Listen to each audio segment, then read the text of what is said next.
Hello, everyone. My name is Angie, and I'm coming to you from Johannesburg, South Africa, where I was born and raised. Today, I'm going to be giving a testimonial about switching off herpes simplex virus with GHK. To begin, we have a disclaimer.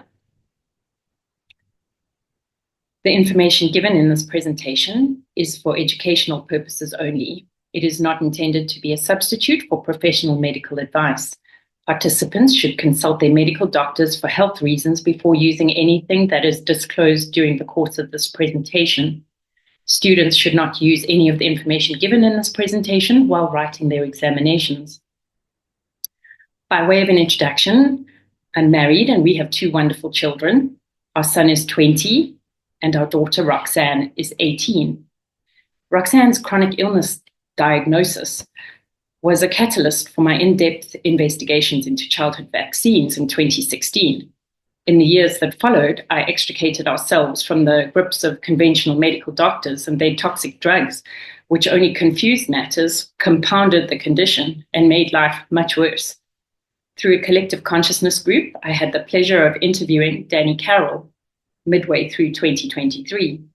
I'm grateful every day for encountering Dr. Hammer's GHK wisdom through Danny and everyone in the Global GHK Foundation.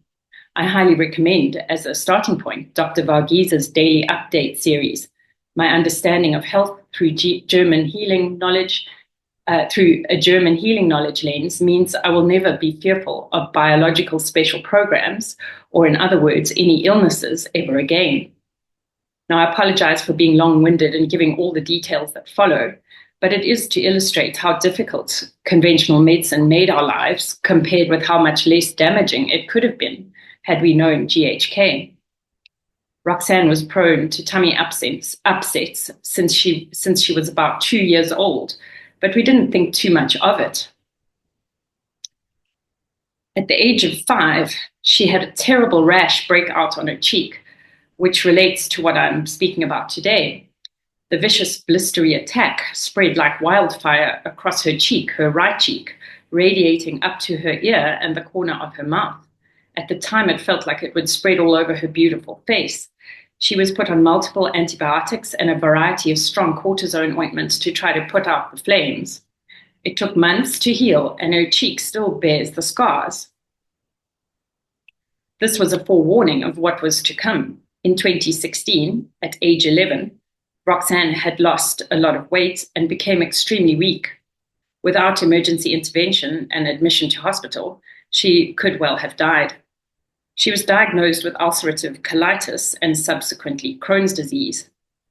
But the pediatric gastroenterologist told my then 11-year-old she would end up having a portion of her intestines removed and have a colostomy bag and live with this condition for the rest of her life, which is very heavy for an 11-year-old. All the gastroenterologists I took her to pegged this so-called autoimmunity on our family defective genes or a few other vague, nonsensical notions.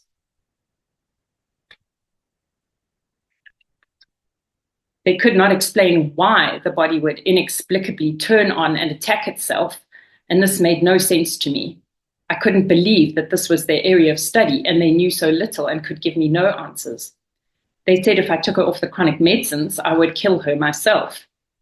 I made it my goal there and then to prove them wrong and get to the bottom of the stranglehold that then took over our existence. Roxanne suffered terribly in the years that followed, with long nights in writhing in pain, with stomach cramps, chronic diarrhea on and off, and sporadic cold sores, or what was then labeled HSV outbreaks. I asked whether there could be a link between the frequent HSV outbreaks and blistering inside her small intestines, but the gastroenterologists refused to view the issues as part of one single system. We tried a homeopath and functional medicine doctor, but this was fruitless so long as she was on the strong drugs. At one point, a pharmacist dispensed the wrong drugs, which made Roxanne terribly sick. Just imagine her weak, damaged system taking a further toxic hit. It's no wonder iatrogenic death is a leading cause of death. Iatrogenic meaning wrongly dispensed drugs or negative interactions of drugs in an individual. The chronic meds also led to swollen, bruised legs, and Roxanne had to drop out of school because she couldn't walk for weeks at a time. I was told to add a rheumatologist to the mix. I wanted fewer drugs, not more. Eventually, we took the leap of faith and with an acupuncturist, weaned her off the medicine and left the conventional medicine system with its relentless blood tests and intrusive scopes for good. Roxanne was better for it, but still did not thrive. Then came discovery of GHk mid-2023.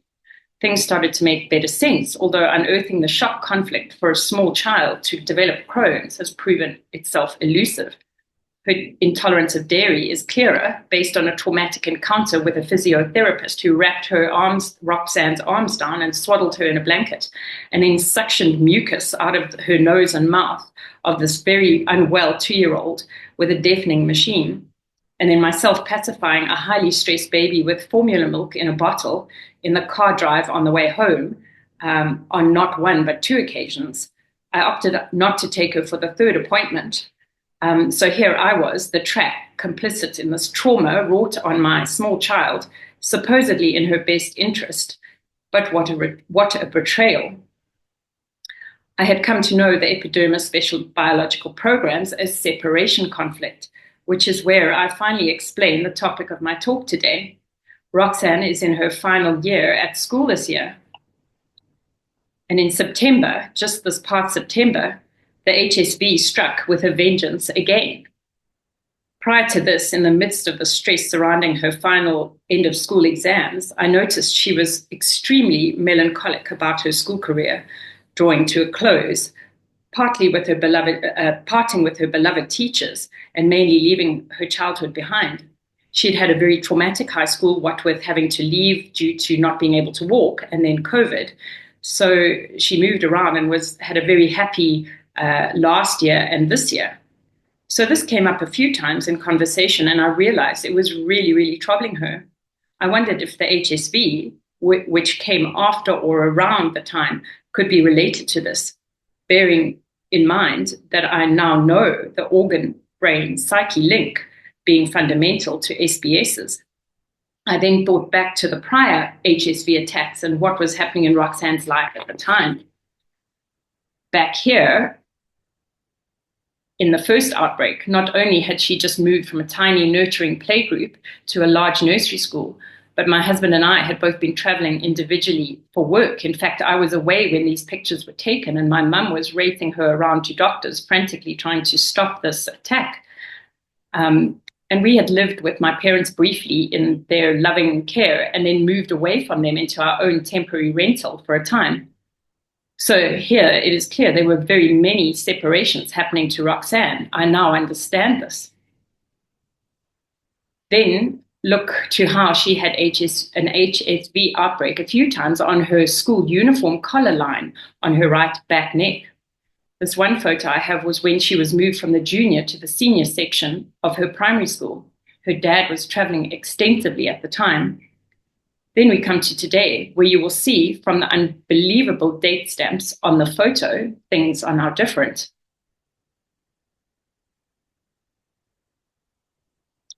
In this slide,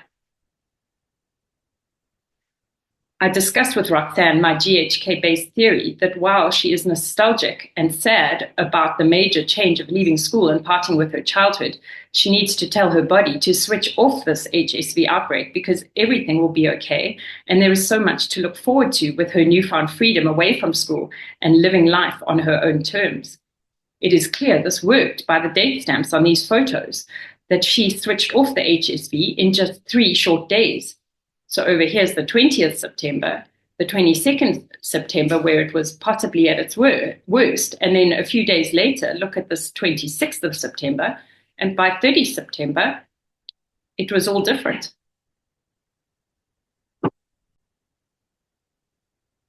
And you see here by the 30th of September, it hardly looked like anything as virulent as this had happened and plagued her only 1 week before.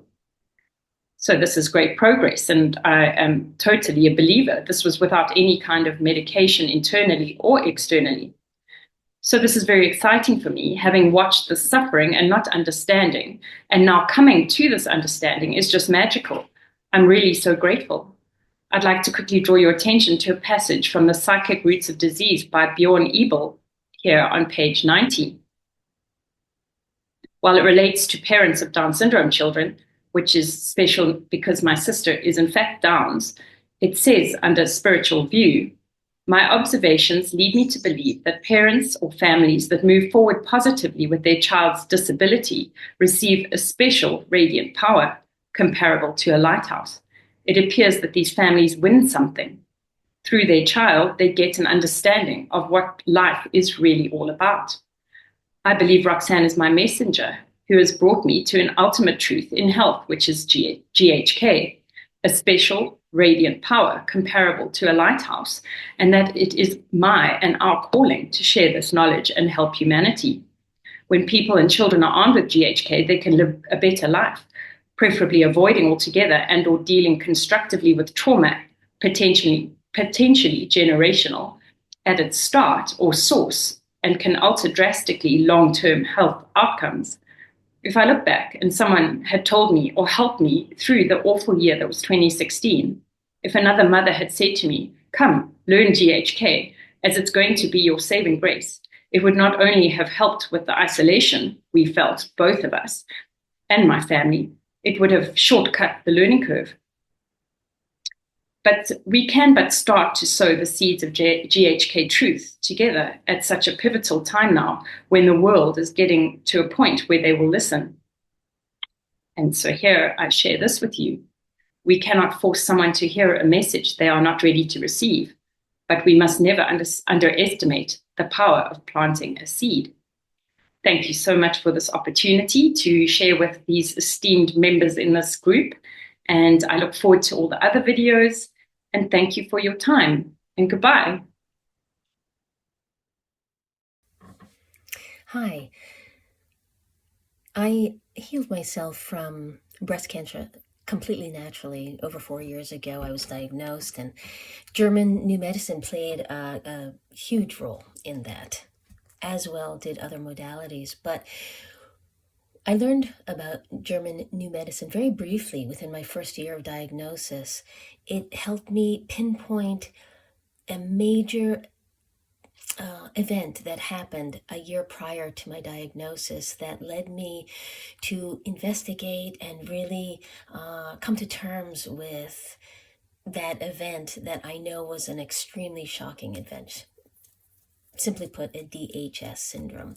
And then years later, just in this past year, I went to a seminar in Eugene, Oregon under a practitioner of German new medicine, and it really got me further into a little more detail of the specifics of the diagnosis, and I got even more clear. I just wanted to put this out there because for me, I have been in the alternative healing world forever, since I was a kid. I couldn't believe I got cancer. I've written a whole food cookbook. I've had an organic catering company.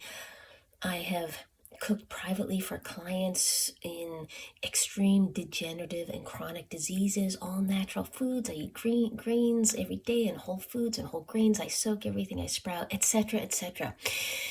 I've also So anyways, I just wanted to put out there of how German new medicine brought such clarity and a whole different angle to healing naturally. I think it's integral for anyone who wants to heal themselves or is just interested in the healing world to be aware of the points in German new medicine and apply it to themselves. I believe that healing is very much the responsibility and it is unique of the individual. And so I am different. I healed from breast cancer. I am different from someone else who has breast cancer. We are all very unique, but the methodology of German new medicine gave me a roadmap that I could follow. And it liberated me. And still to this day, now, as I am healed, I know I'm healed, but I still have issues. I still have things that I'm working on that German New Medicine gives me a handle on. So I have, like I said, a roadmap, some sort of this line to follow to help me, resolve issues in my life and resolve symptoms, resolve health things along the way as well. Even though I'm healed, I still have these old, some tracks, certainly some symptoms that I'm working to resolve now and discover in myself, so I can kind of, even be more free from it. I believe cancer, for me, it was a gift. It made me change my life. It got me in touch with the deeper aspect of why I was getting sick, and I didn't even know. I mean, I had no symptoms other than some fatigue in the last few months, and when I was actually diagnosed. So German New Medicine to me is it's incredible. It's an incredible wealth of information. And it's not that it is something to solely do. All these other alternative healing modalities, they're really important. We got to eat well, and we got to exercise. We got to stretch our body. We have to have a creative expression. We have to move that energy in us. It's just German New Medicine gave me that information and a connection as well with others on a deeper sense of myself and my place in my world. And it gave me that freedom of health and that freedom to work on my own. It's how I work. I've worked with so many alternative practitioners, and the fear involved for me that I discovered and found out in the medical establishment as well as in the holistic alternative natural establishment, the fear, especially with cancer, is not only is it somewhat contagious, but it's very toxic. So I had to really extricate myself from that. So German New Medicine was one of the major modalities that helped me to clear myself. And I'm strong now and much happier and much more able to help myself. So I just wanted to give those, tidbits out to anyone who is struggling and looking for some answers. German New Medicine is definitely one of the modalities to, I think, include in one's healing regime. Good luck to you. Hello, my name is Siddharth Mohan, and I had been suffering from psoriasis for over 20 years. And I had psoriasis, scaling and plaque across all my body, mostly in my scalp and my hands, arms, legs, thigh, knee, most of the places. Like more than 50% of my body I had it was affected by psoriasis, and I tried many different types of treatment during these 20 years. Uh, Many had positive results, but not to the fullest. I was never able to completely get out of it, but I was fortunate to have been referred to Dr. CJ Burgess, and with the help of GNM homeopathy, Dr. Burgess really helped me and helped me find this cure for psoriasis, which I never believed would happen. And now it's been over 6 months now, and I've been completely without any psoriasis and any sort of scaling. And I've not had this feeling in such a long time. Now I'm able to go out with half sleeves, t-shirt, shorts, which I haven't worn in over 10-15 years now. So I really thank Dr. CJ Varghese and GNM Homeopathy for this wonderful treatment, and I'll always be most thankful to him.